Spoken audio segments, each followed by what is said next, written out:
And thank you. And I'd like to start by just asking you to share what actually happened, and then we will, as I say, I will invite various members of the Commission to ask questions arising from that. Okay, thank you. And it's great to be here. I really appreciate this opportunity to share my story. So I was a member of the Scottish Youth Parliament for an area in the west coast of Scotland called Inverclyde. I also represented the west of Scotland in the UK Youth Parliament as well. Um, but in order to become a candidate for the Youth Parliament, you had to go through a training process that was run by my local council, Inverclyde Council. And this is how the story begins, because it was during these training sessions that I noticed I was being treated differently to the other candidates that were going for the position. It kind of started subtly. There was awareness that I had attended a Catholic school. That's part of the story that was known prior to me becoming a candidate. And the questions I was asked in those early days of the training sessions were different to all the other candidates. I was explicitly asked about my views on social issues, including same-sex marriage, abortion. And the reason I remember this specific incident is because stem cell research was mentioned as well, which as a 16-year-old at the time, I was kind of like, what are we even talking about? I didn't know what that was at the time. So that's how it began, and it was very subtle.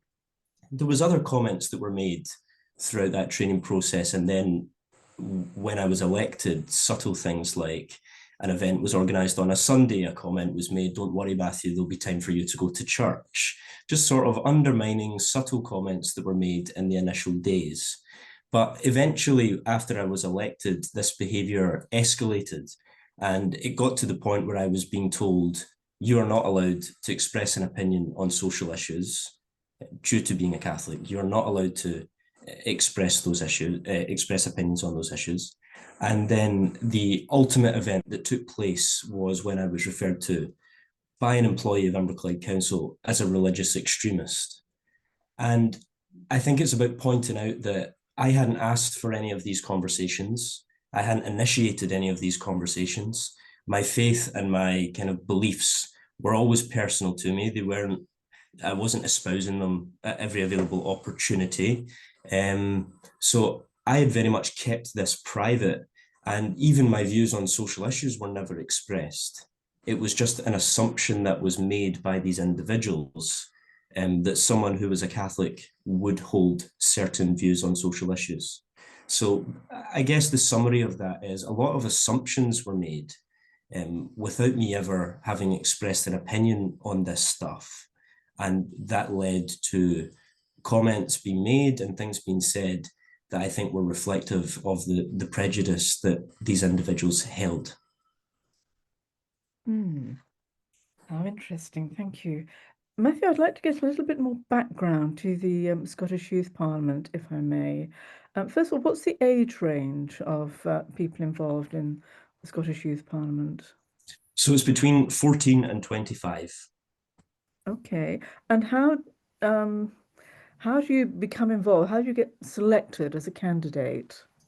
So the kind of selection process goes out in the form of advertising, adverts go out online, given out in schools, that sort of thing. And then if you're interested, you can send an email to express your interest. You then go through the training process that I mentioned earlier.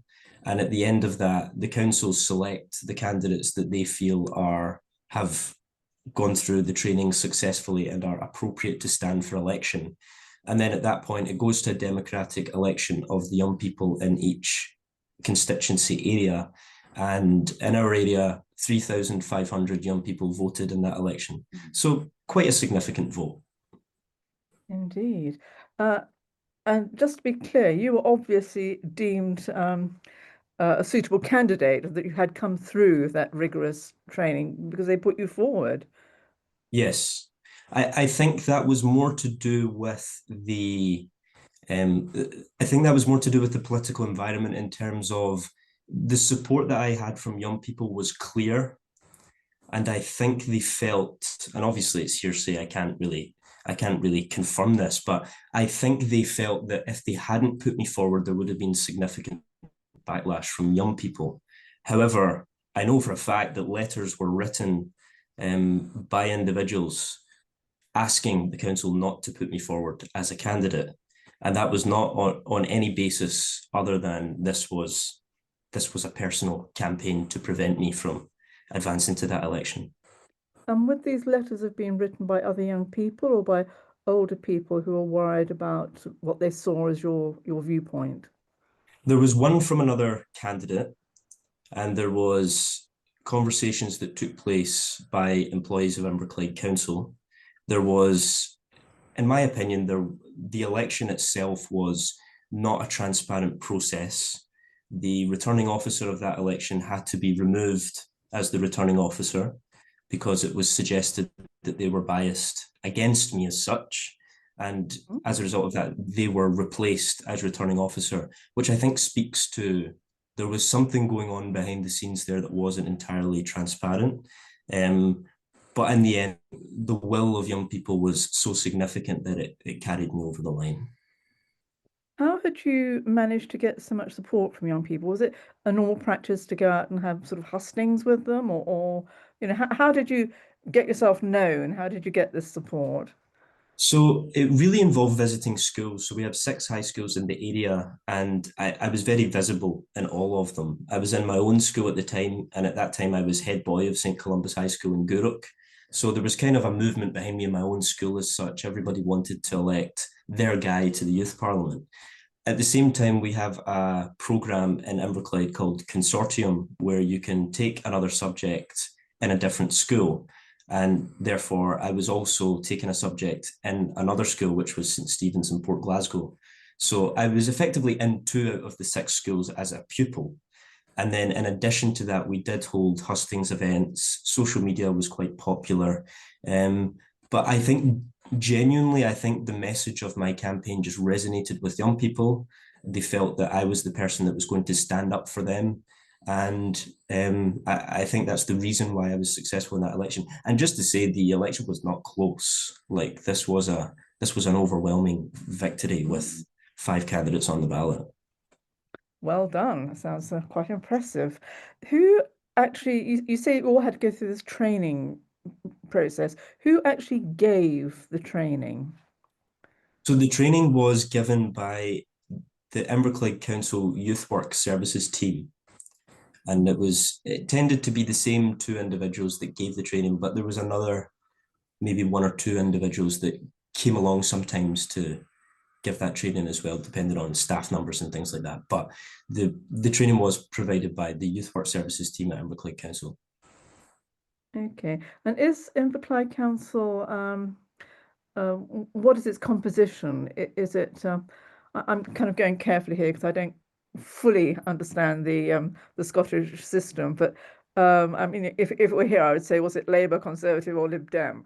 But given it's Scotland, so I'm assuming it's a Scottish National Party, and I mean, just what was the predominant Uh-huh. composition of the council? So it is a Labour council. Right. Okay. It's a Labour council with an SNP opposition as such. And we have Conservatives and Independents as well. Okay, so if it's a predominantly Labour, would you say it was sort of a woke council? Or I mean, I'm trying to see why there should be this kind of hostility to your position. There's well documented hostility towards me as such. There was political interference that happened as well.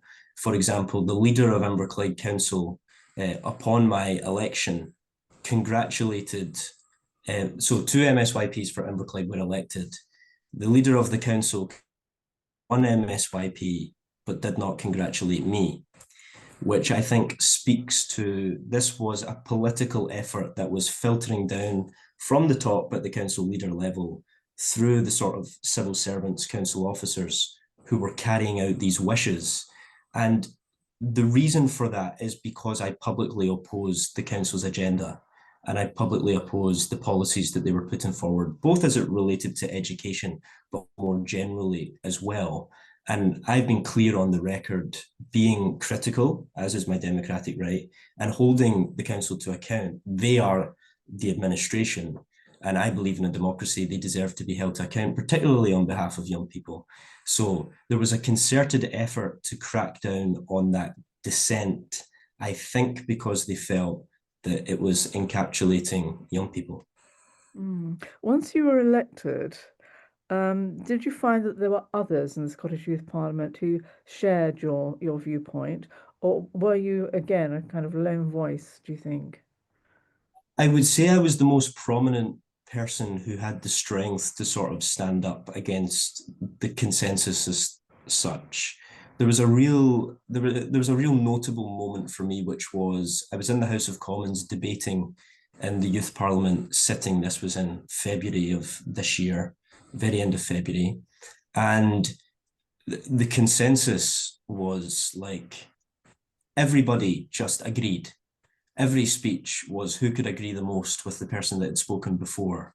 There was no opposition and no genuine debate, to the point where I stood up and made a very reasonable point about young people's employability. And I was getting people coming up to me afterwards saying, "Oh my goodness, you're so brave for standing up and daring to disagree with the point that had been made." And I'm thinking to myself, well, this is a democracy. We're supposed to respectfully Hmm. disagree, put our points across in a certain way. So that did frustrate me. And I did feel as if I was the only person that really was prominent in their ability to disagree with the consensus that was being put forward. I do feel there within the Scottish Youth Parliament, there is a very significant sort of, I wouldn't say silent majority, but there's a silent minority that genuinely do disagree with a lot of the things that are put forward. But they know that if they put their head above the parapet, as I have done, then you are exposed to all sorts of abuse, kind of by the institution and more generally as well. Yeah. Okay, I will have more questions later, but I'm going to open it up to others. I'm going to go around and on my screen. The order I have is Robert, Will, and Peter. So I'm going to stick with that order and just go through that. So, Robert, would you like to ask Matthew any questions? Thank you, Linda. Welcome to this hearing, Matthew. During the hustings events that you briefly referenced earlier, did the subject of religion or any hot button social issues ever come up? Genuinely never came up. The only real issues that were coming up were local issues as it related to kind of sports access, education, and general youth issues, youth clubs to go to, that sort of thing. But nothing of that nature came up during the election. Right, okay. I just want a little bit more information about the status of the Scottish Youth Parliament. I've been looking into this, and I know that it doesn't have any legal or statutory basis, but it is funded by the Scottish government. And It's I think the original impetus for setting this up was when the UK government ratified the UN Convention on the Rights of the Child. Um, what is the consultative relationship that the Scottish Youth Parliament has with the Scottish Parliament itself? Can you give us some examples of what that relationship looks like? So, as you've mentioned, the Youth Parliament is almost entirely funded by the Scottish Government, and that comes directly from the Scottish Government's budget. The Youth Parliament was set up in preparation for the Scottish Parliament being set up. So, it's actually technically older than the Scottish Parliament by, I think it's about a month or so. So, it's been in place since the late 1990s. And currently, the relationship with the Parliament is, I would say, strong.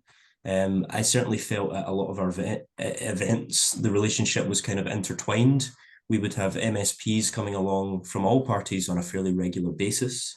I think there's been a concerted effort by the government, the Scottish government, and the Scottish Parliament to be seen to be on the side of the Youth Parliament. I think that's more about kind of political posturing and we have young people on side, etc. Um, but the relationship is currently a strong connection, and the Scottish government fully funds the organisation effectively. So, yeah, it's a strong relationship. Oh, right. Okay. What is the duration of office for a single term at the Scottish Youth Parliament? So it was 2 years until we received notification that our term would be extended by another 18 months or so. So it's 2 years with the kind of caveat that it's 2 years, but we can change it whenever we like. So it's not really, it tends to be 2 years, that's the precedent, but it's not really written down anywhere that it has to be the case. How long did you serve before offering your resignation?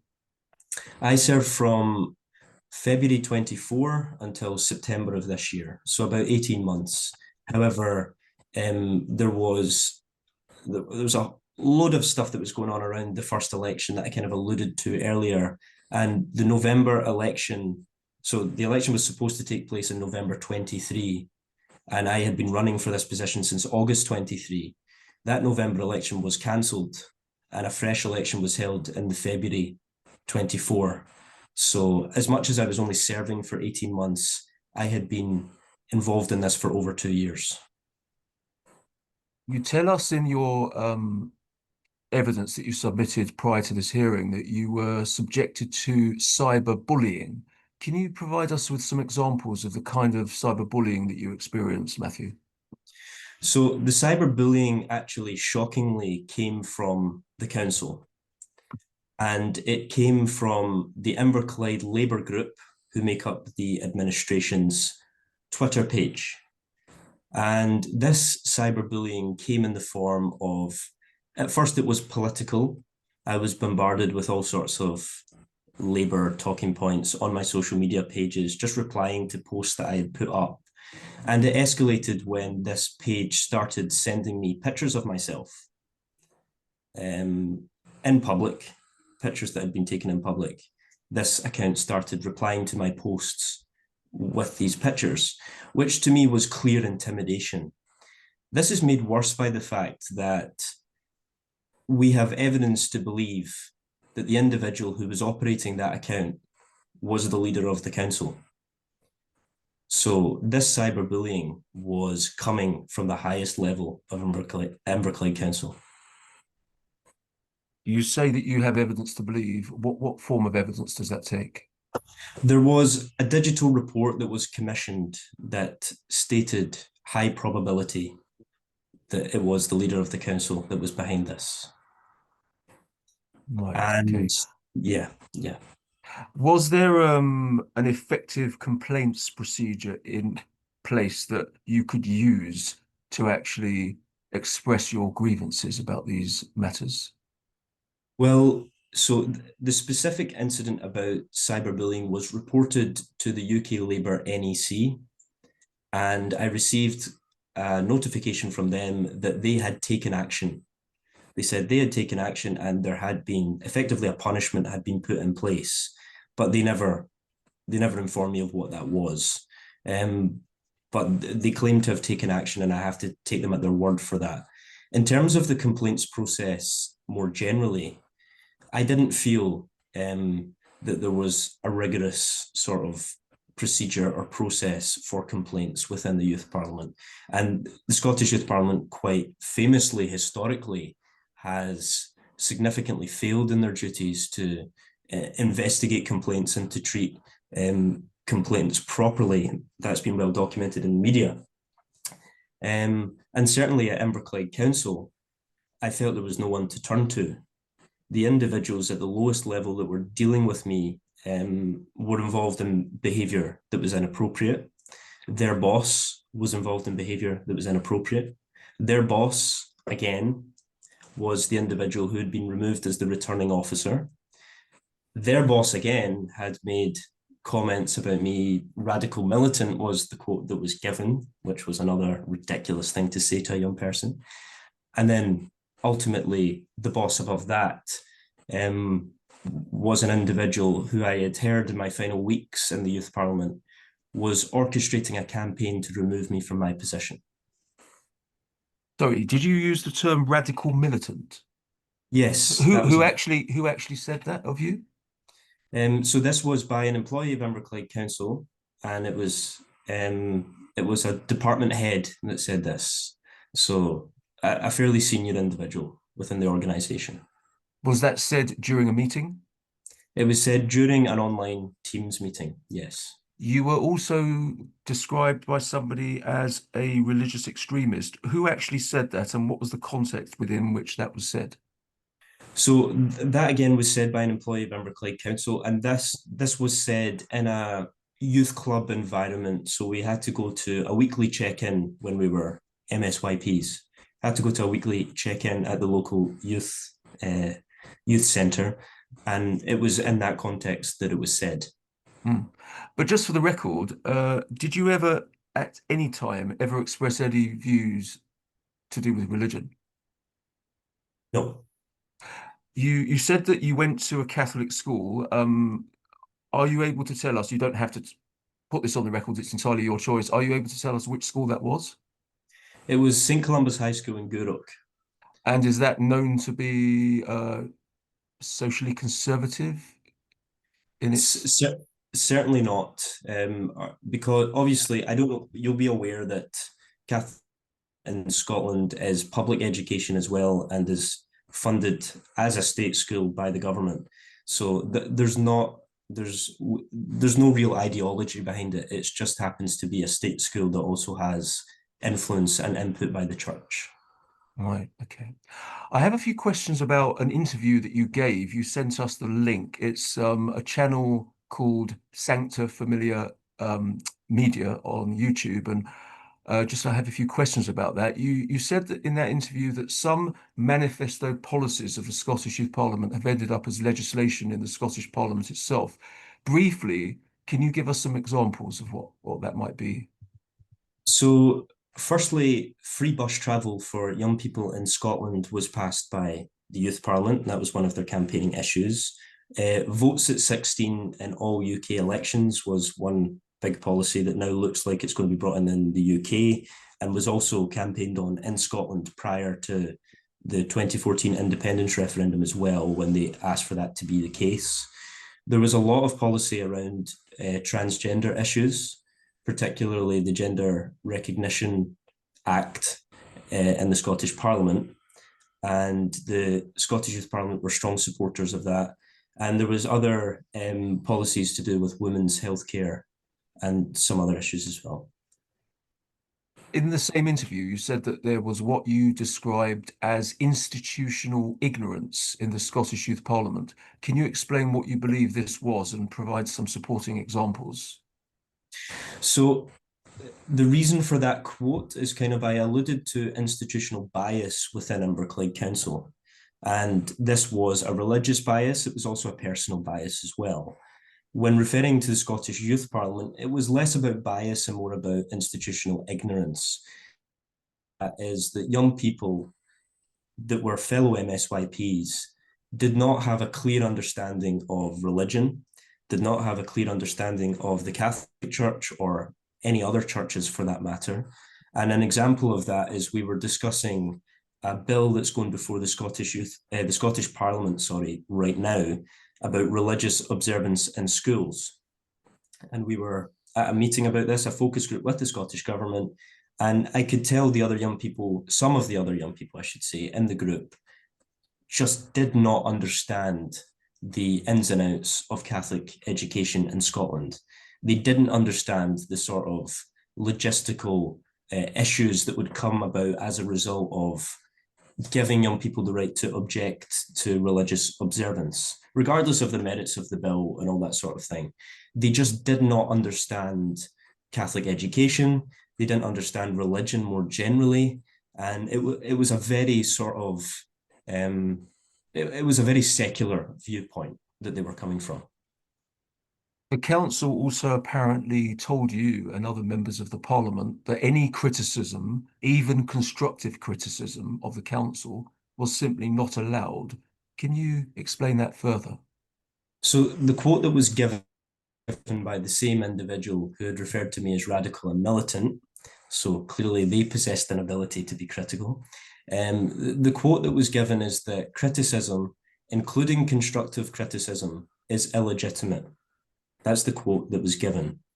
And it's my belief across Inverclyde that criticism and dissent of Inverclyde Council is actively cracked down on.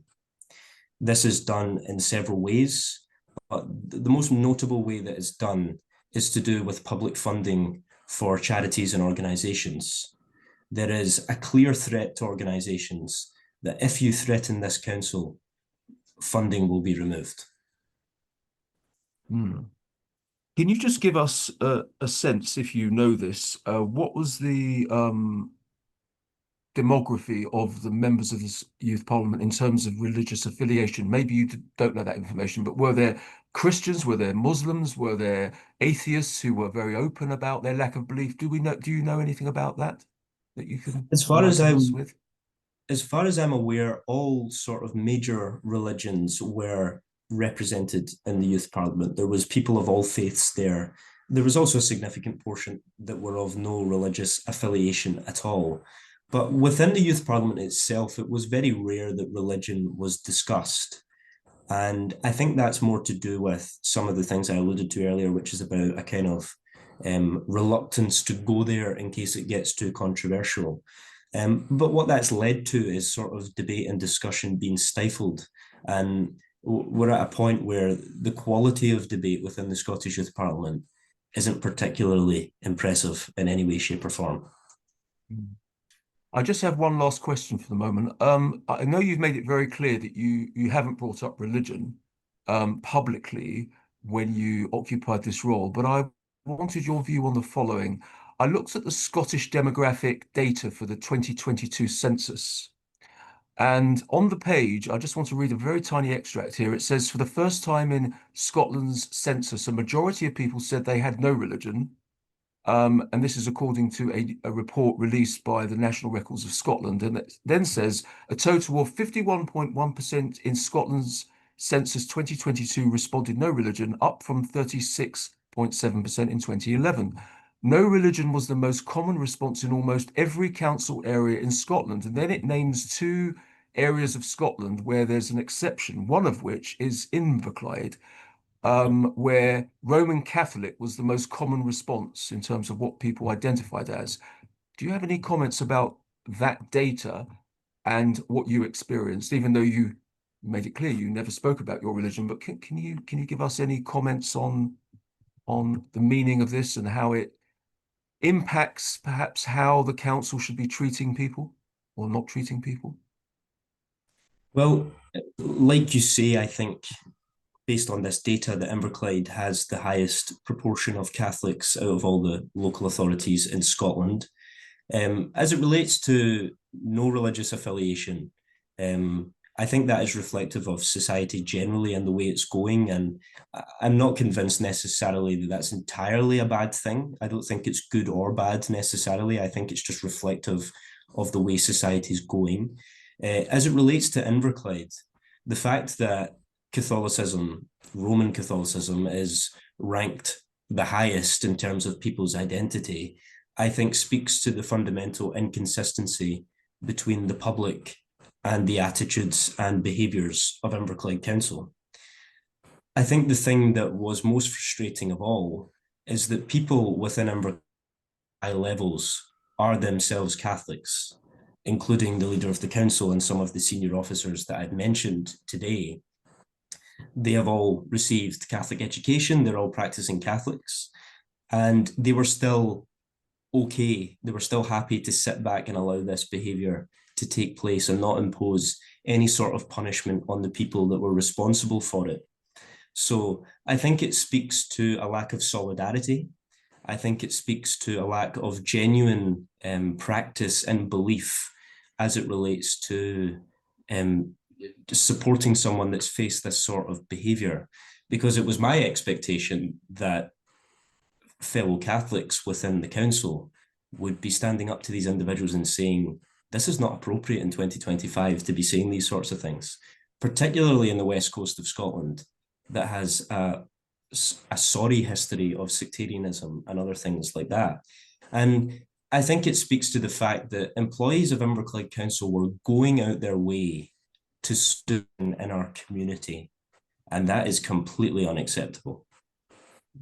Actually, can I just ask in closing, when you got elected to the Scottish Youth Parliament. I mean, had you harboured ambitions to eventually enter public life in Scotland and become a member of the Scottish Parliament? It's certainly something I've thought about. It's not something I've thought about for in terms of planning for the next 10 years or even 20 years. But I'm a politics student at the University of Glasgow, so I'm immersed in this stuff. I was elected to the Youth Parliament overwhelmingly. I really enjoyed the campaign process. I've been involved in political campaigning before. I've got a real sort of love of it. Persuading people, talking about these issues is really important to me. So I'll give a politician's answer here. I certainly wouldn't rule it out in the future. Thank you very much, Matthew. No further questions. Thank you. Thank you, Robert. Will, let me invite your questions, please. Thank you. Hi, Matthew. Thanks for being with us today. So when you were facing this opposition in the early stages from the council, it sounds, had you mentioned any? You know you've answered this before. I'm just establishing this. Had you mentioned any social issues or any of these controversial issues? I think you've already answered this. Yeah, I will clarify this a little bit. So I hadn't mentioned the social issues. I hadn't mentioned any sort of specifics. I had been open about the fact that I went to a Catholic school. That was kind of obvious by the fact of I was in my school uniform most of the time, and my school was known to people. And I had also stated that I was a Catholic in the public domain. So it's not as if I didn't talk about it at all. I did mention I was a Catholic. I did mention the school I went to. But I didn't go into the specifics about social issues or anything else. Were there any other than saying you're a Catholic? Because obviously Catholics have all kinds of views. I know that the church has official positions on things, but Catholics themselves have all kinds of views on social issues. Was there any indication from anything that you'd said or written, anything in the public domain, of what your views on social issues might be? Absolutely not. And actually, if the Catholic Church was aware of some of my views on social issues, then I think they would be quite surprised as well, which I think is the certain irony in all of this, is that my views were assumed to be one thing, and the reality is much different. So the initial opposition that you've described, which I haven't got clear in my mind when different aspects happen, so apologies for that. Do you think it was? But you say that you were openly opposing the council's policy, and you talked about how dissent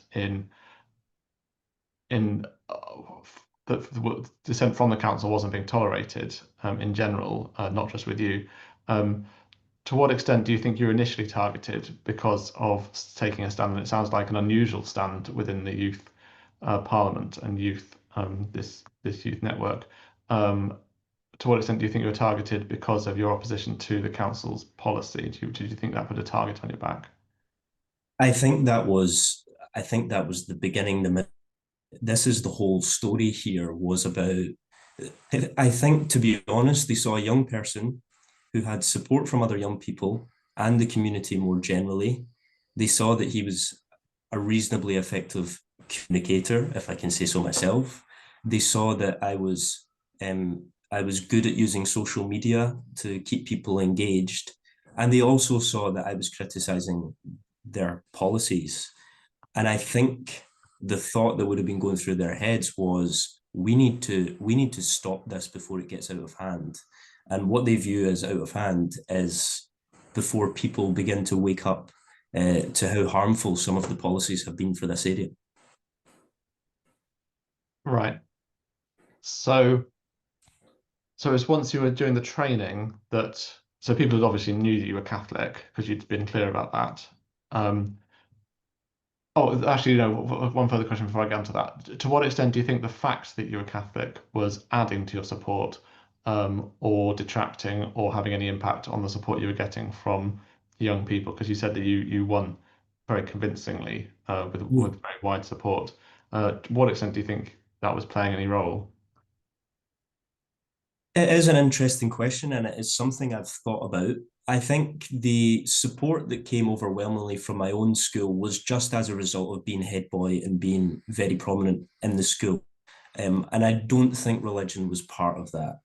I did feel that the Catholic schools generally were more open to me as a candidate than the non-Catholic schools. But I think that was just reflective of me coming from a similar background and coming from the same community as such. I don't think it was necessarily about religion. I think it was just about being able to relate on a more personal level. Um, but the victory that I received was overwhelming, and it wasn't even close. And therefore, the support was coming from all across demographics, from all across schools, from all across uh, denominations of Christianity and different religions. And I never ran a campaign that was religious, and I never ran a campaign that was divisive in that sense either. I was very conscious to be a representative for everyone in Inverclyde, whether they voted for me or against me, whether they shared my views or not. My job was to represent all the young people that elected me. So when it came up, so when you said that during the training you were questioned repeatedly, and was that by the trainers or by other people on the training? That was by the trainers. That was by the adults in the room. Right. Okay. Did any of the other young people question you? There was discussions that were had at the time about relevant issues. So we did have some debates as it related to kind of policies at the time and that sort of thing. I don't recall us ever getting into social issues or debates around that. But we did have debates as candidates. We were all sort of interested in politics. So discussions and kind of accountability and scrutiny came from other candidates, particularly during sort of hustings events, etc. But the explicit sort of questioning of my beliefs and values only came from council employees. And that was done during the sessions in front of everybody. Yes. Right. And so it was them who brought up. So do you think, and this is a leading question, I appreciate, but do you think that it was because they knew you were Catholic that they had basically come up with a variety of issues that they know that the Catholic Church might officially take a conservative line on, and were deciding to try to find out what you thought on these to see if you shared those uh, controversial views? I think that's absolutely what they were doing. And I think they were intentionally trying to catch me out as such. I think they saw me as a 16-year-old and thought we can make him slip up here if we just press him enough on these specific issues and ask him questions about them. But I had the ability to not slip up in that sense because I was aware from the very start what they were doing. There was a reason that these questions were directed towards me and none of the other candidates. And do you think, did they at any point attempt to give any explanation for why they were doing it, to attempt to give any excuse? I don't recall that being the case. And to be fair, I didn't call them out on this at the time. It wasn't until later that I reported this behaviour after it kind of escalated towards the religious extremist and you're not entitled to an opinion, etc. At the time, I was just, it's difficult as a 16-year-old when you're being interrogated as such by two adults on your beliefs and values when, to be honest, a 16-year-old has not formed their beliefs and values fully. So it was completely inappropriate for that to be the case. And I do think that in hindsight, being the person I am today, being more mature today, called them out on it straight away. Did it stand out to other people in the room, do you think, that you were being singled out or targeted? Or did it stand, in what way do you think, I mean, looking back, I would say, do you think it would have stood out to others? There was one conversation I had with another young person, and they after an event, and they said, "We can see what's going on here. We know what's going on here," and they effectively apologized for it, despite it not being their fault. But they also did say that basically the other young people to stand up to it, because unfortunately the way politics is, whether it's at a youth level or otherwise, they had to look out for themselves and their own campaigns as such. And to be honest, I don't blame them for that, because it shouldn't be the burden of young people to stand up to this behaviour, as much as I wish there was some sort of solidarity. But it was adults that were asking these questions and leading with this inappropriate behaviour. And do you think that their aim was to was their aim? Do you think that they had picked up the agenda of the council? You say they were council employees that was already targeting you because of your opposition to the council agenda, and so this was a gotcha, a way of trying to catch you out, or do you think it was an animus to more generally to the Catholic Church or to socially conservative views that they assumed that you would hold, and just wanting to effectively try to shame you for holding those? Do you have any thoughts on what was motivating it? I think it's a mix of all of these things. There was one individual in particular who I could tell was just, to put it in a clear-cut way, was just a bigot. Like, this was an individual who just had a prejudice and bias in a certain way for whatever reason. So that was clear for one of the individuals. But they were also aware of this effort by the council to sort of crack down on my campaign, because it was gathering too much attention, gathering too much steam as such, and they needed to pour cold water on it. So I do think it was a mix of these things. For some individuals, they were motivated by their own prejudice and bias. And for others, they were, I believe, and I can't prove this, but I believe they were merely carrying out the orders of politicians. How many were there? Sorry, I thought there were two. Was there more than two? There was two, but this behaviour stems beyond that, in terms of, there was two individuals that led the training, but then, as I took you through the tree earlier, the boss, the boss, the boss, the boss. Okay. And do you feel that they were able to effectively force you to disclose views that you'd rather not have done at this stage, not least because, as you said, you were only 16 and weren't necessarily confident in what you were saying? Do you feel that they did succeed in getting you to express things that you would actually rather not have done at that point, for whatever reason, whether because you weren't sure what you thought, or because actually it was something you'd rather have kept to yourself at that point? Yeah. Nothing springs to mind in terms of expressing opinions that I now regret as such. They didn't really get any information out of me.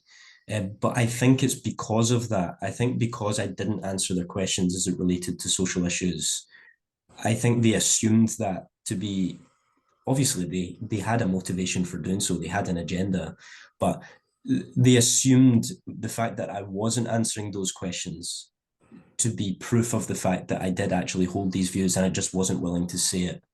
So it was almost the fact, by not answering these questions, it was kind of spun to be basically hiding something as such. Right. Yeah. Like Tim Farron. Um, So did you express? So did you actually express any socially conservative views, or was it entirely as just assumed? It was entirely assumed. There Right. were genuinely, these views were not expressed. And I think this is my last question for now. So you're part of the Parliament for 18 months, is that right? Is that what you said? Yes. And then you quit because you felt that you couldn't continue. Do you feel like that means that they won because they were trying to get rid of you and you quit, or do you see it, or do you, and if so, how does that make you feel, or do you see it differently? So the the reason for my resignation is a culmination of all the things that I faced while serving in this role. And the religious discrimination is certainly part of that. And these things were the catalyst for that resignation. But the ultimate catalyst for the resignation was the fact that I had heard that the council were taking steps to remove me from my position, which I do believe to be retaliation for the complaints I'd made, because this anti-Catholic behaviour was reported in May of 2024. I reported this behaviour to the council and they took no action whatsoever. So I think it's a case of they were making attempts to remove me in retaliation for some of the complaints that I had made. But in terms of how I see the resignation, I've been asked this question a lot by people, and they're like, and they do ask me, well, do you not feel that you've let them win? And the answer to that is no, and it's no for two reasons. Firstly, the fact that I'm now able to speak freely about the stuff that's happened, the fact I'm now able to put on record without any interference from the council the disgraceful treatment that a young person faced at the hands of Inverclyde Council. That gives me, having resigned gives me more freedom to express those opinions. But the second part is about integrity. And I felt that continuing in that role and continuing to work in the institution of Inverclyde Council was providing legitimacy to the institution. And in my opinion, it is an institution that is acting in an illegitimate way. They are acting in a way that is not consistent with the values of public service and with the role that they're set up there to be. They are fundamentally overstepping the mark in so many ways. And as a person who I feel I'm a person of integrity, I could not remain part of that institution and in some way legitimize it and pretend that everything was okay and that the role was just continuing and this is just the way it was. From a personal point of view, I couldn't continue in that environment. And this really will be my last question. Is there any higher recourse that you have? Because clearly you're not going to get relief from Inverclyde Council, who are completely up to their necks in it themselves, from what you've said. Is there any higher recourse in any of this for the Youth Parliament? Is there a higher body that you can take your complaints to who would be interested in the fact that Inverclyde is, as you have explained, not treating this as a democratic, free system? I'm certainly considering my options carefully in that regard. The council have announced an external investigation to investigate my complaints. I have concerns about the external nature of that investigation. I'm not convinced that it is genuinely an external investigation. But to be clear, they are not now investigating because it's the right thing to do. They're certainly not investigating of their own accord. They are investigating because, frankly, this has become a PR disaster for them.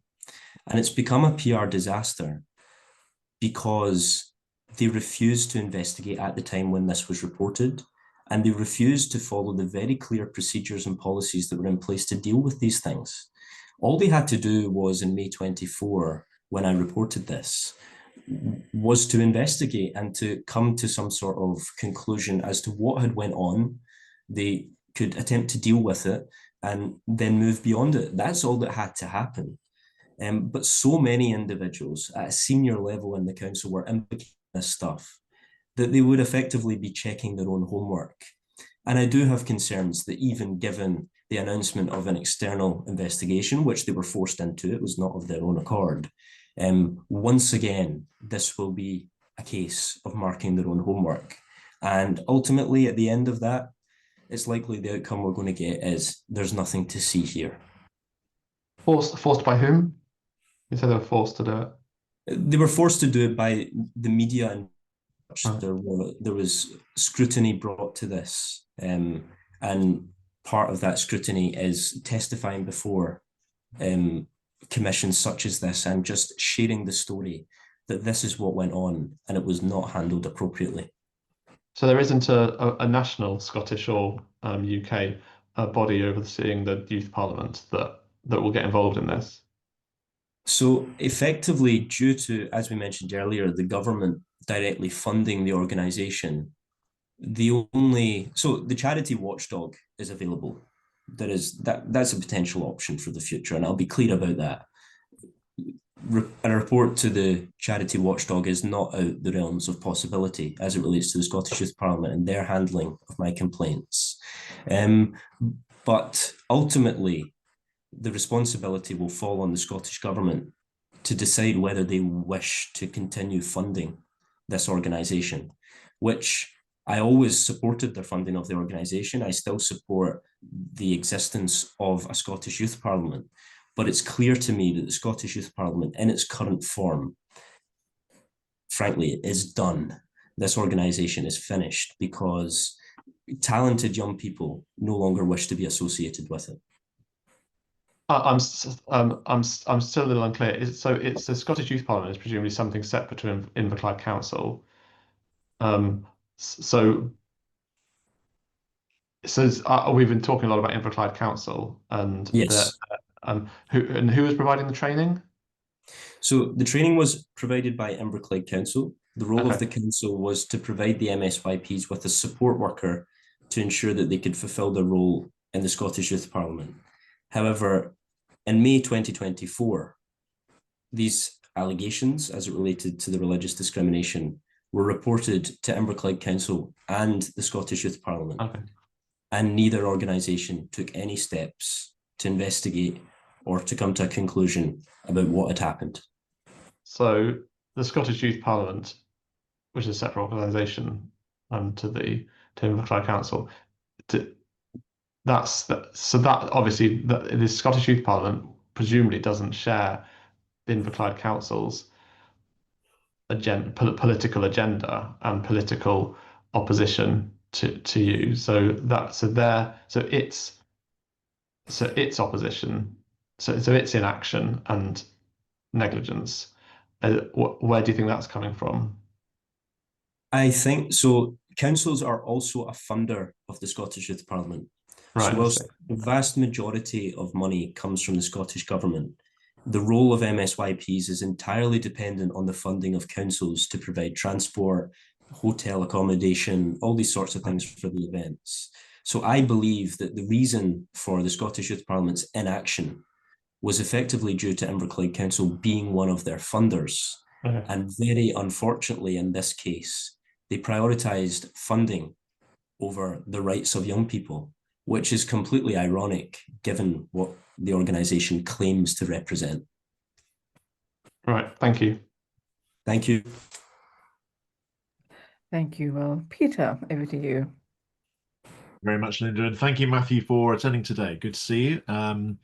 The problem with going last, of course, is that so many of the previous questioners anticipate what you'd like to ask as well, and it was done very ably by Robert and Will. So what I'd like to do is summarise what the main elements of your testimony are with regards to direct religious discrimination, any that might be considered minor, interrogate those, and just make sure we have a clear delineation as to what all of these elements are. So the two that I gleaned from your testimony that are cases of direct religious discrimination, or at least are informed by discriminatory attitudes, are when you were asked different questions from others in regards to the training in terms of views that you would expect a practicing Catholic to hold that are quote unquote socially conservative. The other was the comments that were made within a youth centre, was it, context in which you were referred to as a religious extremist and you were told that you were not allowed to express certain views.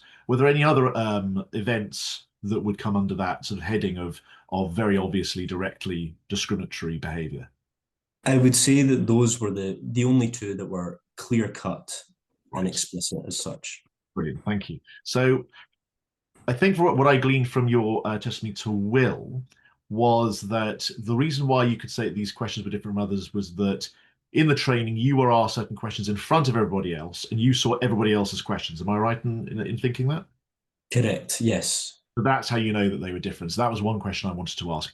Can I just go deeper then into the second, or actually first, can I just itemize what were the specific issues you were asked about? So abortion, firstly, same-sex marriage, same-sex relationships, and stem cell research. That's right. Okay, thank you. That's helpful. And then in the second episode, which seems to be very, very direct, can you just explain to us the specific circumstances conversationally in which you were referred to as a religious extremist and told you were not allowed to express views? Were you having a conversation with an individual who was in a position of authority within the council, directly, one-on-one, or within a group of people in which he or she basically went at you like that? What was the conversational context? So the context of that, I was on my own as a young person this time, and it was the same two individuals who had been running the training. So it was the three of us, two from the council and me on my own. And there was, I suppose I had been elected. This is kind of when the frustration was coming out about my treatment. And there was an appeal on my part to question why I was being treated differently. And that is the context in which these comments were made. And the specific reason for the comment about the not entitled to an opinion was in relation to a well-being survey that had gone out. And a lot of people had felt that this well-being survey was particularly invasive to young people in terms of the personal questions that it was asking. And I think that's been well documented in the media as well. This specific survey generated a lot of concern from parents, from the church as well, and from other organizations. And that was the context in which the comment about not being entitled to an opinion was expressed. It was given off under the guise of giving support, saying, we're giving you support as MSYP, stay clear of this, is effectively what they were hiding this as. Stay clear of this because it will get you in trouble. The reality of the situation is much different, as evidenced by the fact that you're not entitled to a view on social issues, and later the comment about being a religious extremist. Right. Okay. So what was specifically that provoked the term religious extremist being applied to you? Yeah, it's difficult. It is difficult to recall this conversation. It was a challenging conversation, and I remember being upset after the conversation. So it was emotive at the time for sure. To the best of my recollection, it was obviously the context had happened where it was under the guise of giving support and don't get yourself in trouble.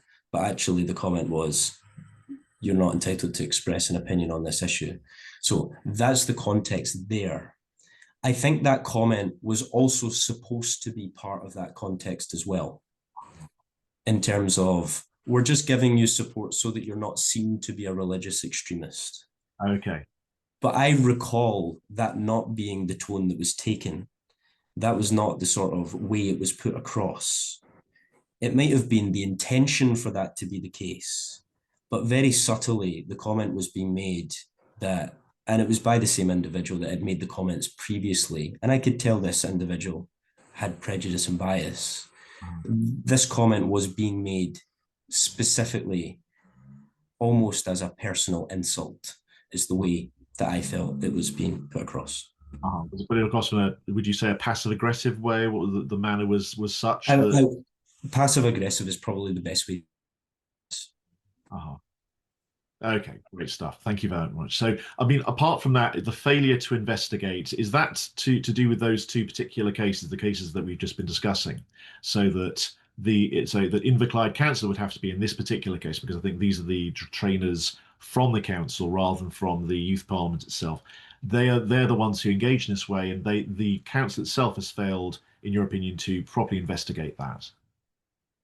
That is the case. This was brought up in May 24, and in May 24 there was a catalogue of other allegations that I had made in regards to my treatment, which involved like all sorts of crazy stuff. There was a threat of physical violence by an officer of the council as well. So all of these allegations had been detailed in May 24. The 30th of May 2024 was the day that this was reported, and no action was taken on any of the allegations whatsoever, and no investigation ever took place as far as I'm aware. So the religious discrimination element is part of a wider set of complaints you would have against the council, including Yes. threat of physical violence, etc. I see. And they failed to properly deal with that, as far as you're concerned. Let me just interrogate some of the more minor stuff that you identified, because I think in the interview with Sancta Familia, you identified there are more minor kind of things that are, for example, I think you mentioned earlier on, they're holding meetings on a Sunday. Which could be seen as a lack of inclusivity, certainly. But then, sorry, don't worry, Matthew. You'll be free to, or you'll have the time to go to mass. And you took that as an undermining comment. Why do you take that as an undermining comment? Because it could easily be read also as a proper pastoral concern. It was the tone in which it was put across. It wasn't kind of like, "Don't worry, Matthew, we've got you covered." It was said in a sarcastic tone, which was sort of mocking, and like it was meant as a subtle insult as well. It was undermining the way it was said. Right. Thank you. That's helpfully clarificatory. You also got into trouble for making a tweet in which you congratulated the former President Biden on the basis that he was the longest running, well, not just Catholic, but, well, yes, longest running Catholic, and also Irish Catholic as well.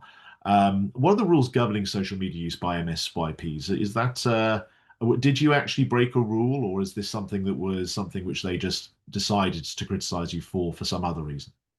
So the Scottish Youth Parliament social media rules are all over the map. It's effectively, we have rules, but we only really use them if we're targeting a specific individual. That's my opinion of it. The social media rules relate to the values of the organization, and most clearly, you're not allowed to be party political. So that's really the only rule as such that's supposed to govern the social media. Don't be party political, and don't be abusive to people, is kind of broadly the rules. But in my case, what we had was Joe Biden leaving office, longest serving Irish Catholic president in history, a young guy here who's of Irish Catholic descent, who was very proud that Joe Biden had served these 4 years, despite the way that it ended. I was expressing pride in my culture and my community, and it was targeted specifically. But the reason for that was there was another tweet prior to that the council had taken exception to. And this tweet was about the salaries of senior council officers, where I stated that basically these people are paid too much for the work or lack thereof that they do. And the council had taken exception to that tweet. And they had screenshotted that tweet and sent it to the Youth Parliament and asked the Youth Parliament to investigate this tweet, effectively to discipline me. And I think the Youth Parliament felt that that tweet alone would not be enough to put in place a punishment. So they needed to put a little something else on top just to make this seem as if it was a catalogue of events as opposed to just one tweet. And I think that's what they did with the Joe Biden tweet. And the technicality they used was that I was expressing a party political opinion based on the fact that Joe Biden was a politician, despite the fact that I hadn't referenced Joe Biden's ideology or beliefs or anything like that. It was only about the culture. Yeah. Very good. Okay, that's interesting. So it sounds like if what you say is true, then it's a kind of personal animus of which is expressed partly in religious discriminatory terms on a consistent basis. That's interesting.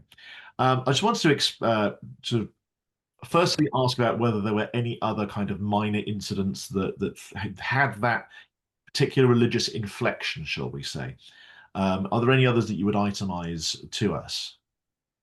There was certainly other comments that were made.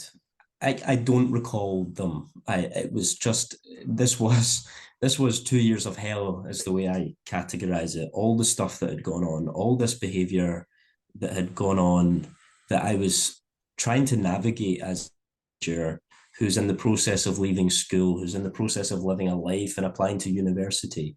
All this stuff was going on. And as I alluded to earlier, there was a threat of physical violence by a senior officer. Another senior officer called me radical and militant. Obviously, all this religious stuff had gone on. There was other completely inappropriate behaviour. And the reason I had heard that steps were being taken to remove me from my position was as a result of an email I had received from one of the most senior officers in the council. And this email effectively states that any future removal from office of me by the council would be as a result of my mental health. My poor mental health as a result of all the treatment I had faced at the hands of the council. The justification they were going to provide was effectively that I was incapacitated in office as a result of my poor mental health, despite that being caused by their very actions. Right. Interesting. Well, if not hell, it certainly sounds like a local government purgatory. So that's one more question. I just want to express a certain skepticism about the connection that you make between the Labour administration and civil servants. Certainly the way I'm familiar the way it works in local government. And it very often is the case that civil servants have their own culture and the politicians have their own culture. And very frequently, certainly in local government, it's more the civil servants that run things than the politicians elected. Yes.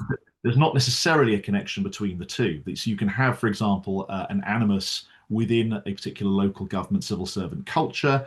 Let's say it's very quote unquote woke. Let's say it's quite kind of Catholic, anti-Catholic or anti-Christian. And yet that can sit in parallel to whatever exists within the main Labour group. Or main group per se. It could be Tory, it could be SNP, it could be anybody else. So do you? I mean, you don't have any. You express that you don't have any evidence of a connection between the two. Would you accept that it's a possibility that actually whatever you were undergoing from the civil servants with regards to the direct religious discrimination that you have experienced could be parallel to and not necessarily connected to whatever personal animus and political animus you would have from the Labour leadership in Inverclyde Council? I think it's a reasonable point. The evidence I have is that I know for a fact that at least two individuals who were responsible for some of the behaviour against me, one of them in relation to the anti-Catholic stuff, are card-carrying members of the Labour Party. So I do believe that there is a connection there, not with all of the council officers for sure. I think a lot of them kind of socially code themselves as professional individuals. But certainly there's one department in particular where there's a very real sense that that's the case, that it's effectively every meeting of that department is effectively a branch meeting. Like there is a consensus that, and it's well known in the community that that's the case. So the connection that I draw there is kind of from that evidence that I know these people to be members of the Labour Party, and I also know them to be incompetent. And therefore, when I put two and two together, I kind of come to the conclusion that maybe that's why they're there in the first place. Interesting. Well, thank you very much. I was going to ask about your resignation. I think that the question that Will asked perfectly explicated that, because it had been something I wondered about. I'm sorry that you felt that you had to do that, but I do think it's important to look after your mental well-being. So thank you very much for your testimony, and I don't have any further questions. Thank you. Just a couple of questions arising from all of that. Matthew, you say that you didn't answer any of the questions that were put to you about your views, and that you think they would have been surprised if you had answered. Now, I'm taking it from that you probably see yourself as a liberal Catholic. Is that right? That is correct. Yes, I do very much view myself as a liberal Catholic. Okay. Why? I mean, it must have been obvious to you that if you had responded, they'd probably have been very pleased. Why did you not respond? To me, it was a point of principle.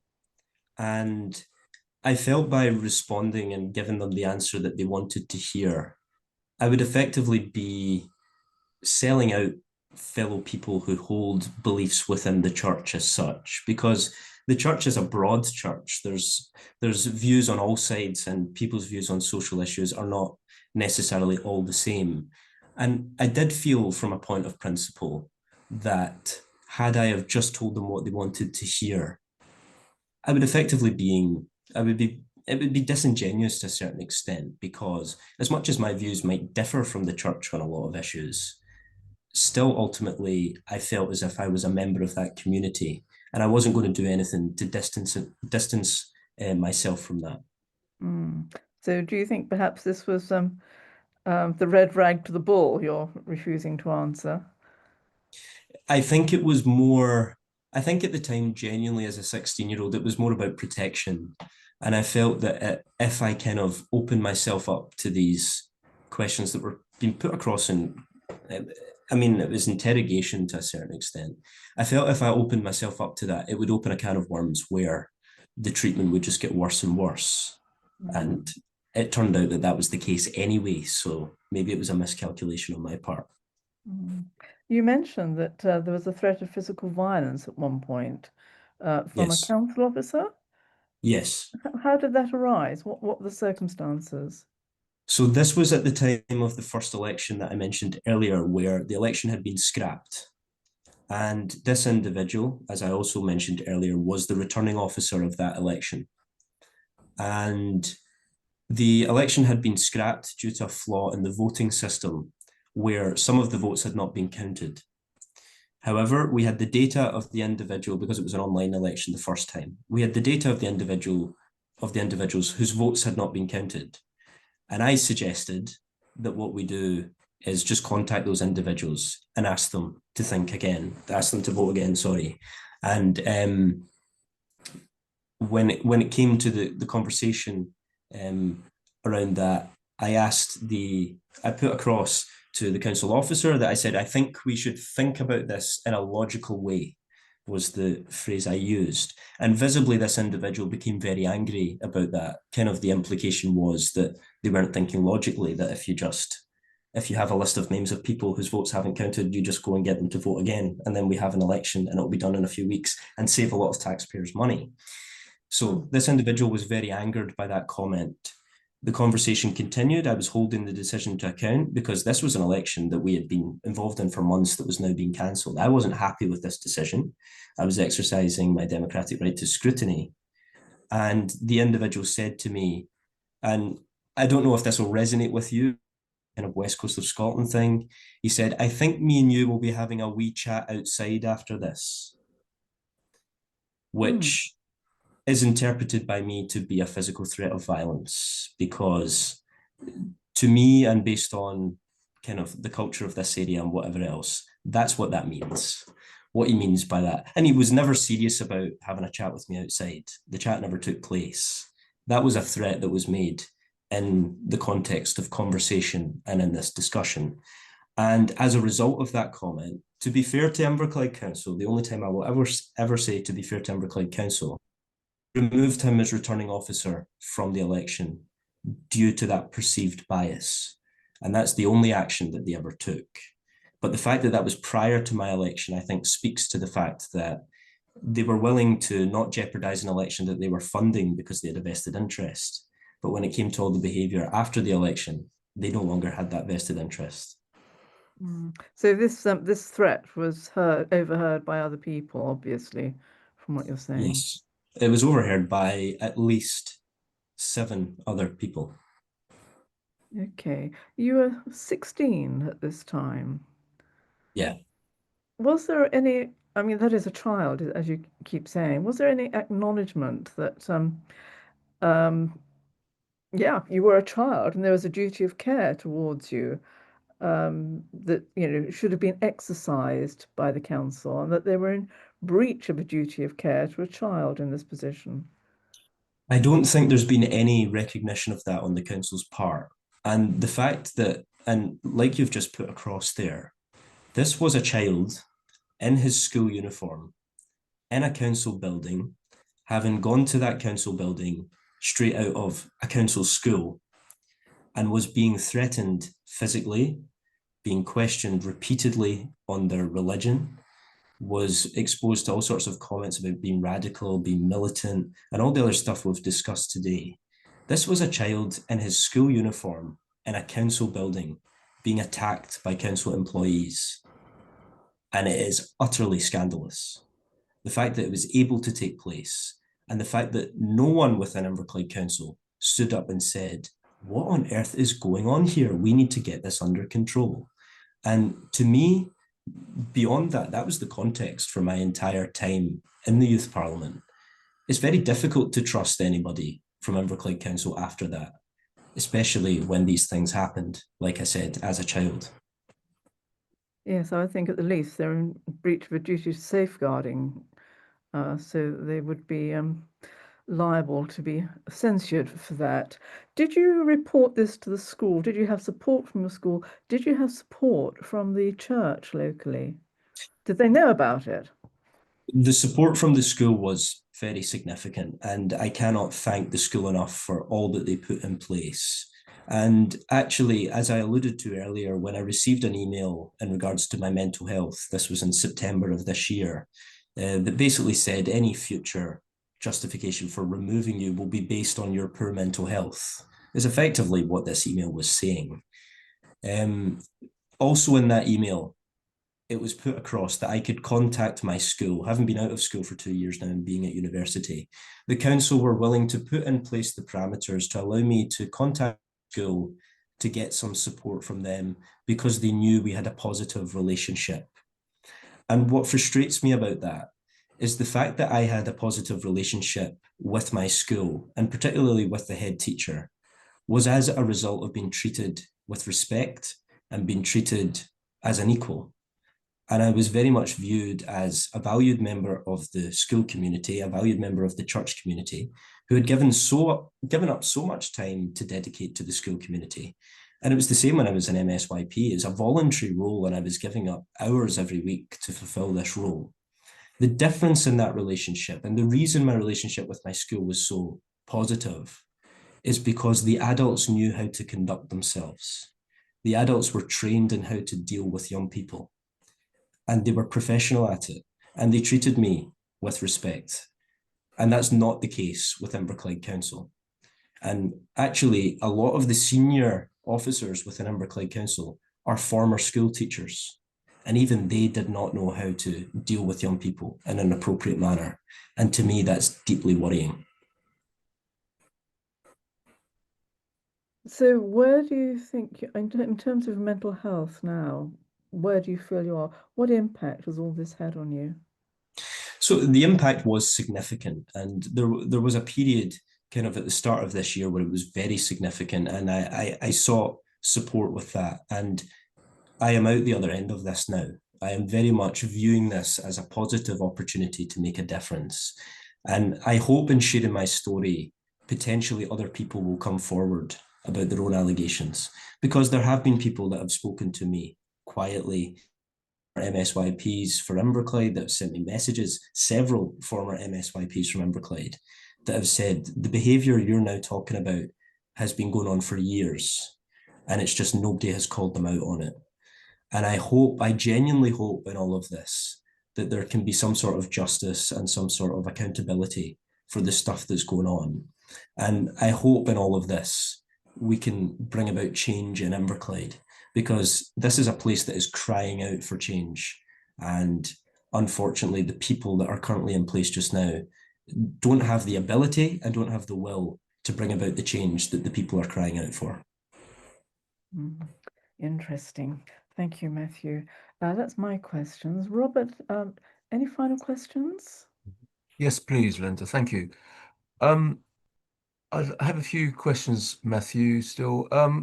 During for the duration of the time that you served in the Scottish Youth Parliament, were you in school for that whole period? Or had you left school? So I was in school until June 24. So I was elected in February 24. So it was a period of 4 months. And then I wasn't directly in school, but kind of the summer until I started university. I was kind of treated as a school pupil, but I didn't turn 18 until October 24. So for the first, what would that be, 8 months out of in the role, I was a child as such. I was still under the age of 18. Someone made a claim about what they described, I think, as your poor mental health. Can you tell us, I don't think I heard this earlier, Who actually made this claim, and did they offer any grounds for making such a claim? So the claim was made by one of the most senior officers at Inverclyde Council, second in line to the chief executive, effectively. This claim came in the context of an email that involves several claims that are not backed up by any evidence. They don't allude to any examples. This was one last attempt to put on record their personal dislike of me, effectively. And the reality is, and we've discussed this earlier, the reasoning for all of this was my public criticism of decisions, never of individuals, but of decisions.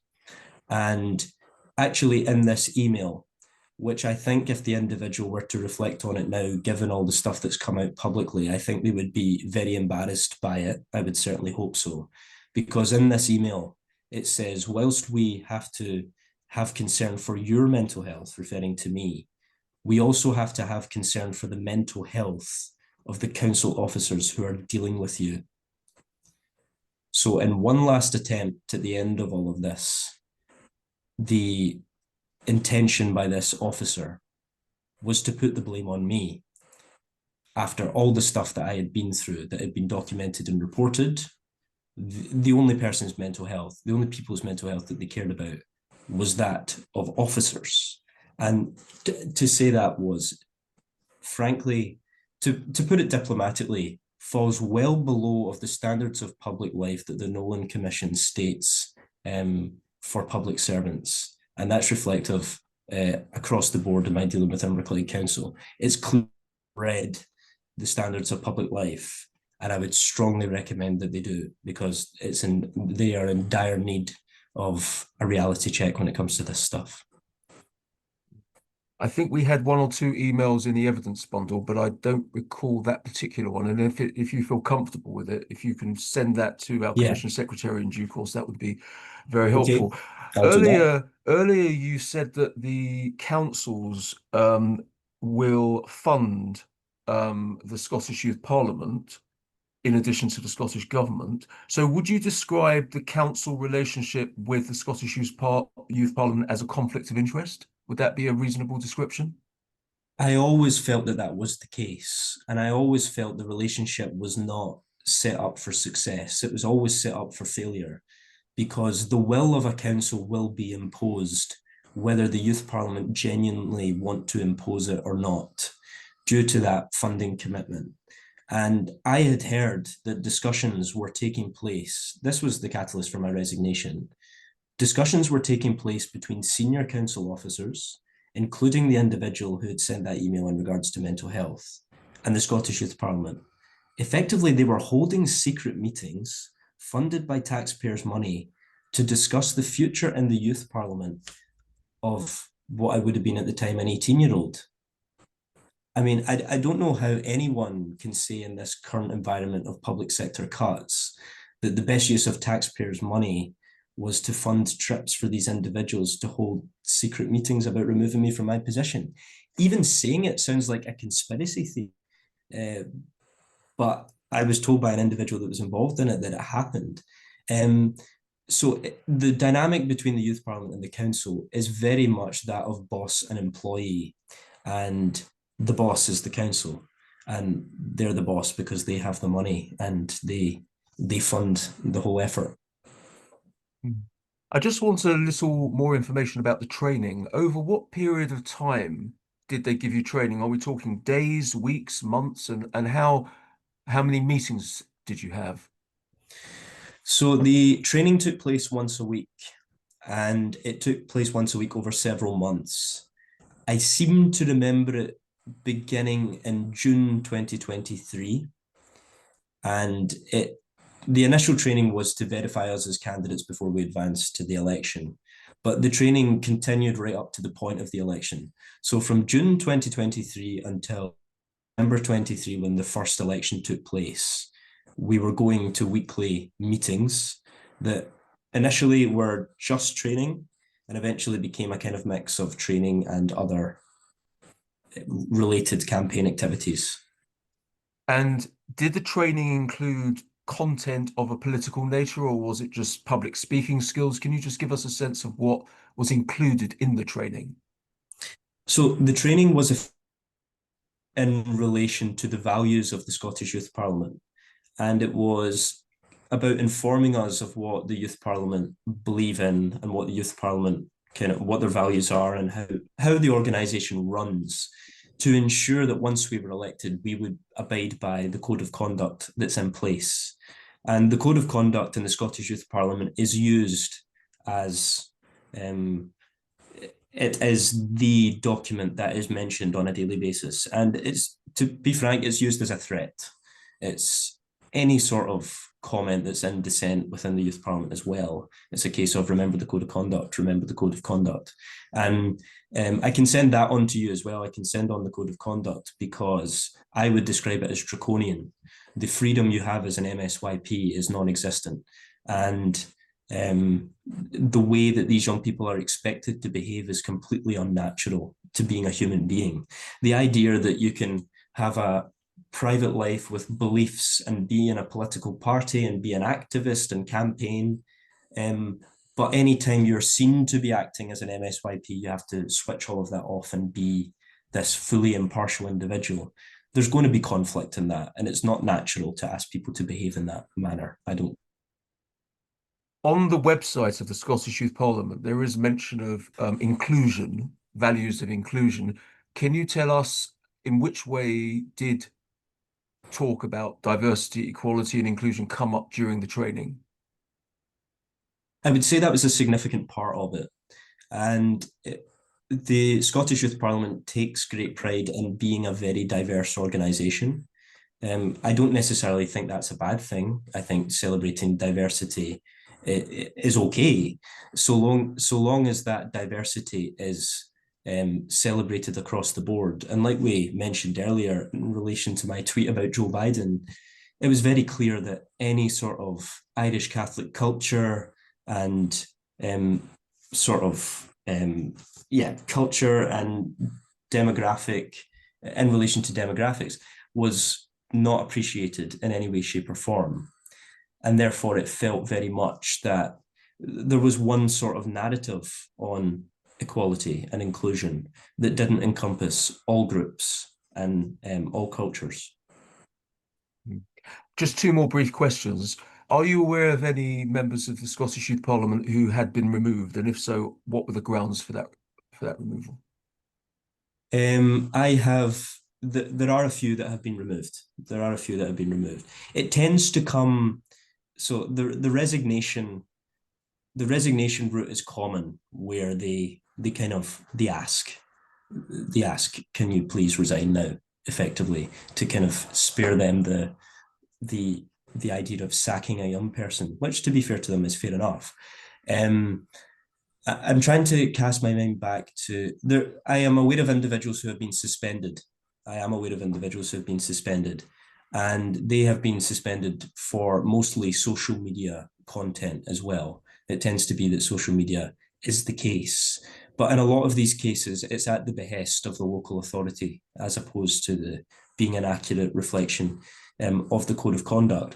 But the thing that frustrated me is that my social media was constantly reported. Inverclyde Council reported my social media posts on at least 10 occasions to the Scottish Youth Parliament about tweets I had made that said nothing other than holding them to account over things like the council tax increases and senior council officers' salaries.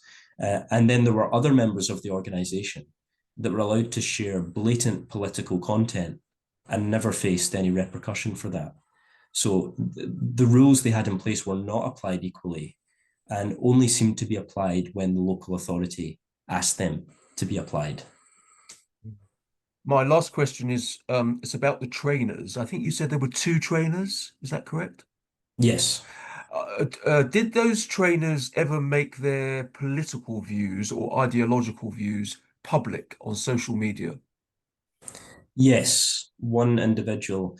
They never explicitly said they were a member of the Labour Party. However, I had been led to believe that they were, but they did share anti-SNP content on social media. In addition, and this is quite shocking. The chief executive of Inverclyde Council, who is now no longer the chief executive, has moved on to a new job.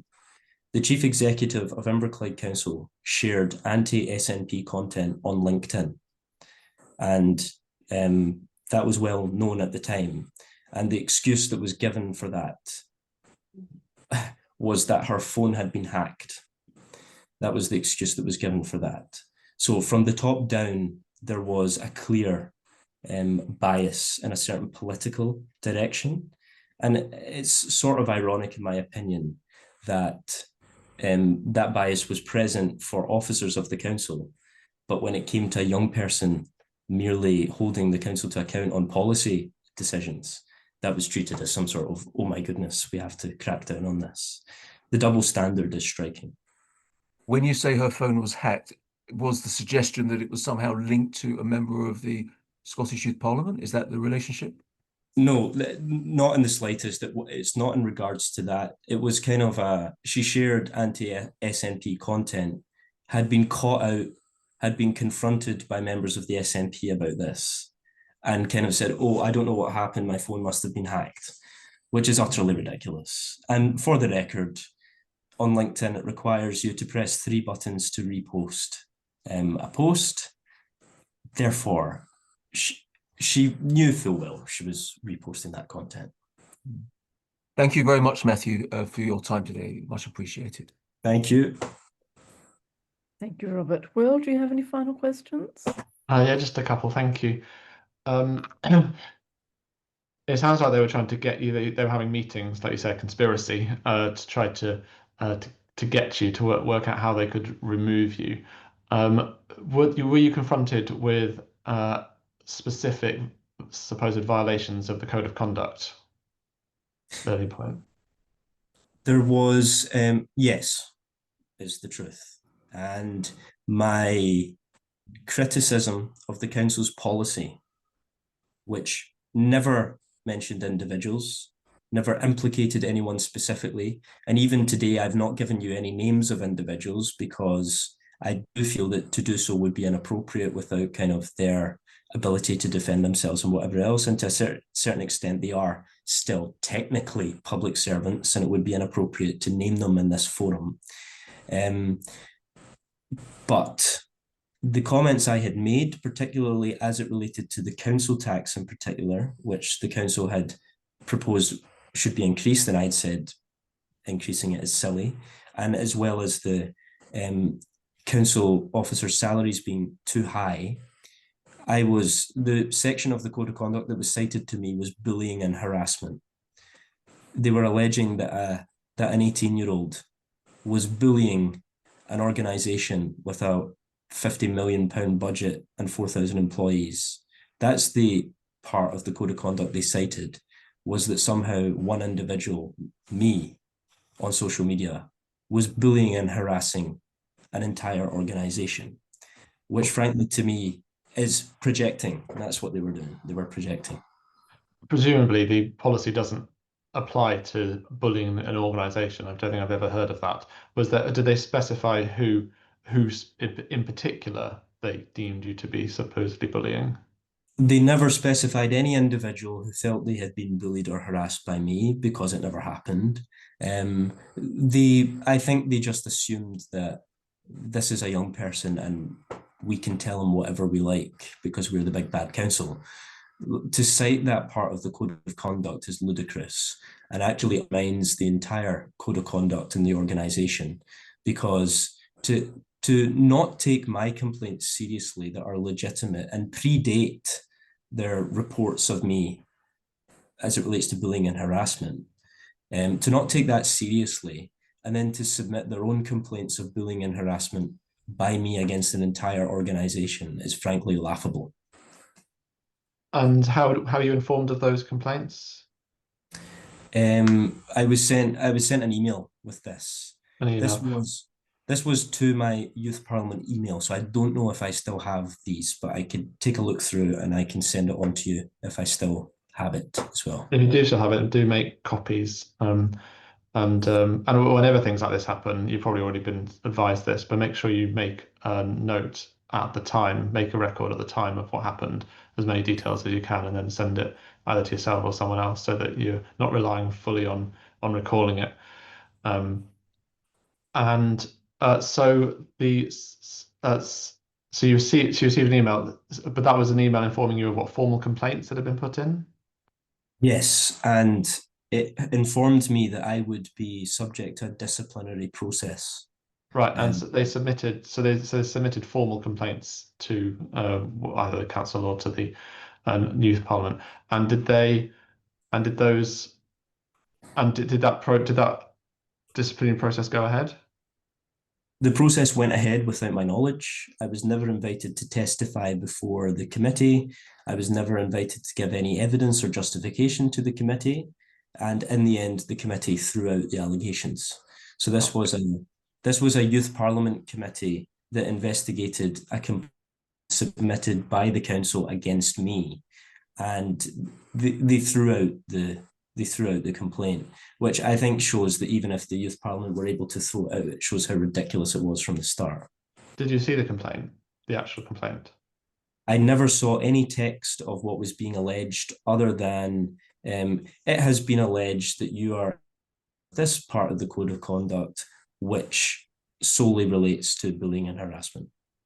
I'm amazed. I mean, if you haven't seen the actual text, then I guess it's hard to know exactly what was being said. But if the complaint was that you were bullying an organization, I'm amazed that it wasn't just thrown out immediately at the very first stage as being a totally invalid complaint. But then we haven't seen the full complaint, so it's hard to know. But that wouldn't seem to be a valid complaint in any kind of way. An organization can't be bullied under a bullying policy. So having failed to get you on the code of conduct, you just say that they then decided to try and get rid of you on the grounds of your own mental health. Is that right? Yes, that's correct. What was the evidence they had that was a problem for you?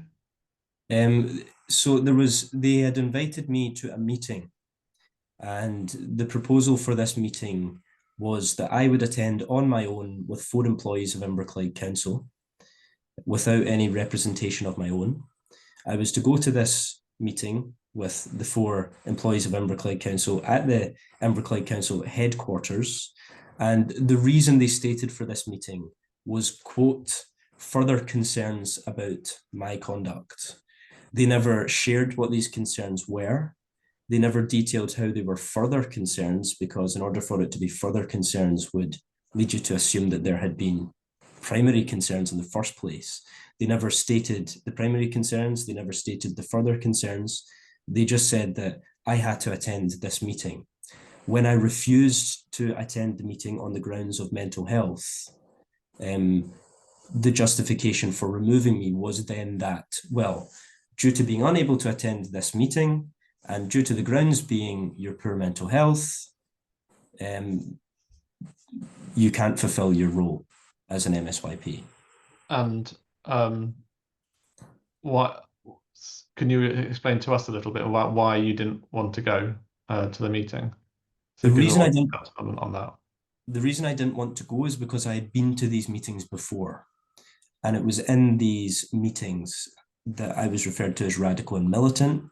It was in these meetings that the quote about religious extremist had been made. It was in these meetings that the threat of physical violence had been made. So the reason I didn't want to go to this meeting, I didn't feel I had the capacity to go to this meeting, quite frankly, was due to the disgraceful behaviour that had taken place in similar meetings prior to that. I see, and that was where the mental health came in,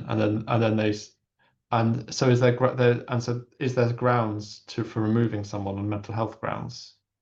There is grounds that they can remove you on anything, basically, which is the fundamental flaw in the agreement between the Youth Parliament and the Council. If a council withdraw funding for a member of the Scottish Youth Parliament, they're out. That's it. It's over. And I believe the only reason that they didn't remove me initially or in the year preceding this is due to the political backlash that would have come, because I believe it would have been significant, because the support for me in Inverclyde has been palpable over the last period or so. People really have heard my story, understand my story, and young people know about it as well. So they didn't have the political environment to remove me previously, and I think they felt that they had a short window to get it done in the sort of August to September period of this year. For whatever reason, they felt that was an appropriate time. So there's no protections in law. It's not covered by the Equality Act or anything. You're not covered by the discrimination law. I believe there will be protections in terms of some of the treatment that's taking place. Particularly, one of the things I cited to the council upon my resignation was the Equality Act and being treated differently due to my age, quite frankly, because if I had been an adult and if I had been an employee, there's no way I would have been treated this way. It's because they felt that they could bully a young person, quite frankly. But the biggest frustration for me is someone who's a politics student, who loves democracy, who loves politics and all that's involved in that. This was a democratic election by the young people of Inverclyde, who overwhelmingly elected me to represent them, who were supportive of all the work I had done to date. And the council felt they had, by fact of a document that was written 25 years ago, they had the ability to remove someone from that position. Whilst that might be the case on paper, and albeit that's disgraceful that that's the case, it is fundamentally undemocratic for that to be the case, that a council can overturn the will of young people and can overturn a democratic election. But in terms of the law, have you been advised by a lawyer at all about what the state of the law is in terms of the discrimination law and how it applies to this position?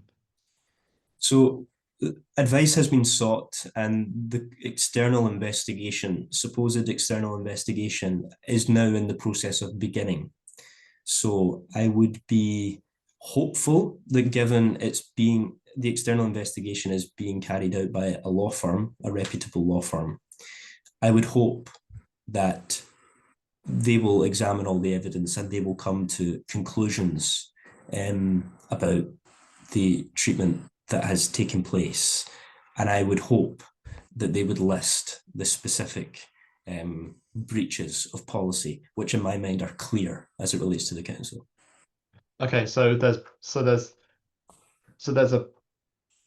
system itself has a policy, which is the code of conduct of the grounds on which someone can be removed. Is that and that's the basis of it, is it that there's an internal policy to presumably the youth parliament that states the grounds and the procedure on which someone can be removed? Yes, that's the case. And the grounds state that if a council, they describe it as withdrawing support, which means removing the funding. If that happens, you lose your membership in the Scottish Youth Parliament, regardless of whether effectively you've done anything wrong or not. I see. They can just get rid of you. And so the council has an internal policy on, because clearly they're following some kind of process here. Because if they wanted to get rid of you, but they presumably didn't feel they could just remove the funding. They seem to feel that they need to find some kind of grounds for it, and they're trying to find something. Exactly. So I was wondering what that process is. It's an internal council process that they're following, is it, for removing the funding? Yes, and I think the process, which they've definitely made up in the last few months, like just for this specific case, I don't think they had this kind of policy in place as it related to MSYPs. I think they've probably found something in their policies that relates to mental health. And if they can go, okay, this young person, mental health, blah, blah, blah, if they feel that that's their justification, I think that's what they're using now. It's kind of like, oh, out of fear for your mental health, we think it's best that you no longer do this as such, which is fundamentally disingenuous. Sure. If the position was covered by the Equality Act, then there would be rules around how you could treat someone with an illness or a disability, and you wouldn't be allowed to just simply go, oh, you've got bad mental health, therefore we can get rid of you.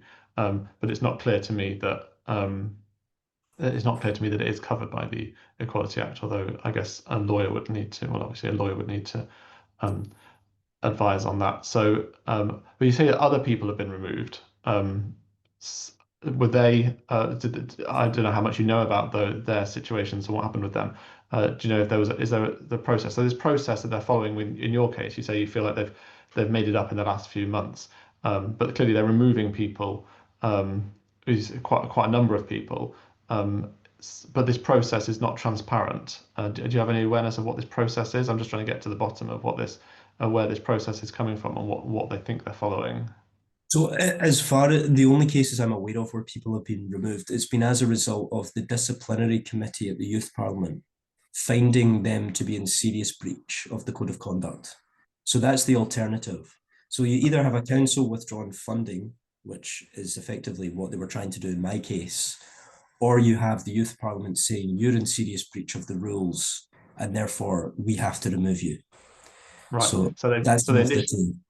So they initially tried to remove you via that route, via a complaint to the Youth Parliament on your conduct, Yes. but that was dismissed. And so then they were trying to find an alternative route, which presumably would involve their internal decision to cut your funding. And they decided to start using some kind of mental health reason, but it's not clear if any of this is governed by the Equality Act. If it's not an employed role, it may not be. The voluntary roles are explicitly not covered by the Equality Act. You don't have any rights. Volunteers don't have any rights, as far as I'm aware, under the Equality Act. So I don't know how, and I don't know how it applies to this. Obviously, a lawyer would need to would need to say. Thank you. That's very helpful. Thank you. Thank you, Will. Peter, do you have any final questions? I have no final questions. Thank you very much. Okay, thank you. Thank you, everyone. Thank you to our commissioners. Matthew, thank you again for coming and sharing your testimony. It's a very interesting case, I think. So we are very pleased to be able to include it in the report. The next step now is that we will be putting just a brief summary of the hearing together, which will go up on our website, and also the film from today will be posted on YouTube. We will get back to you if there's any further information that we feel is needed at this point. And then when the report is drawn together, we will be sending it to you just to have a look at and see that you're happy. So thank you again for being with us today. And Thank you. please let us know any further developments. You said that there's an investigation starting, so please do let us know how that unfolds, because we would like to have updates, most definitely.